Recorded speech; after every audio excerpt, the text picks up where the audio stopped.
Although attention is on the European and local elections that are just around the corner, today also marks exactly a year to go till the really big May poll. The general election on the 7th of May 2015. The official campaigning period is around 5 weeks. But the reality of a fixed-term parliament means that the jostling for position has already started. But there are plenty of trip-ups ahead. Today, the think tank Institute for Government warned that the Conservatives and Lib Dems need to agree new rules for policy making. Otherwise, caution will prevail and insufficient work will be undertaken in areas where the coalition partners disagree. And it could be the last time the United Kingdom dances to the same tune, depending on the result of Scotland's independence vote in September. Now, at this stage, it doesn't look like any of the parties have found a winning rhythm. Labour only now slightly ahead of the Conservatives and the Lib Dems well out of step with the public. And all three will be looking nervously over their shoulder at the newest political mover on the scene, UKIP. Now third in the polls.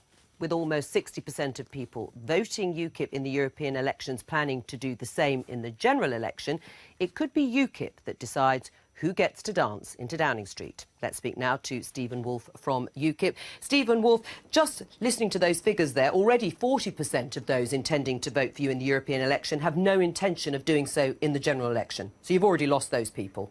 Well, I'm not sure whether we can say we've already lost them. Certainly the polls are suggesting they won't vote for us, and that will naturally happen in any election. But I believe that as our campaign grows, as people hear our message after the European elections of what our manifesto will be, that we'll be able to bring more of those people back. But more importantly, I think there's a key point about those polls, and that we're seeing when we're knocking on doors and canvassing, is there's a lot of people out in the country who haven't voted for an awful long time, and they are drawn to UKIP and our message, and I believe that we'll get them as well in the 2015 election. Your critics will look at it the other way and say voters have always used the European elections and to some extent the local elections as an opportunity to vote for, in their minds, a protest party, and actually this election will be no different.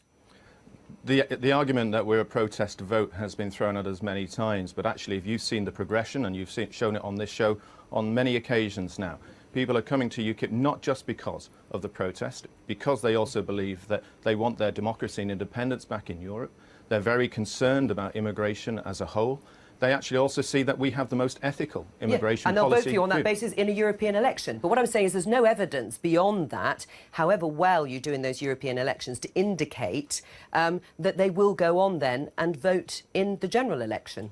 But actually, I think that's a contradiction. You've actually just indicated today that we've got 60% of those who are going to vote for us in the European election will actually stay with us. If you take your mind back to the last European election, the votes and the polls suggested that we do very badly, and we went down to 1 or 2 or 3% in the general election. What you have now is a much more significant number staying with us from actually a much larger base, and that's something that you have to consider, and the other political parties know that. That's why they're throwing the kitchen sink at us. Now, UKIP apparently have got a big event tonight. Tell us about it. Yes, we have Nigel's last speech on the tour of the 2 weeks. He's been going around the country speaking to huge crowds.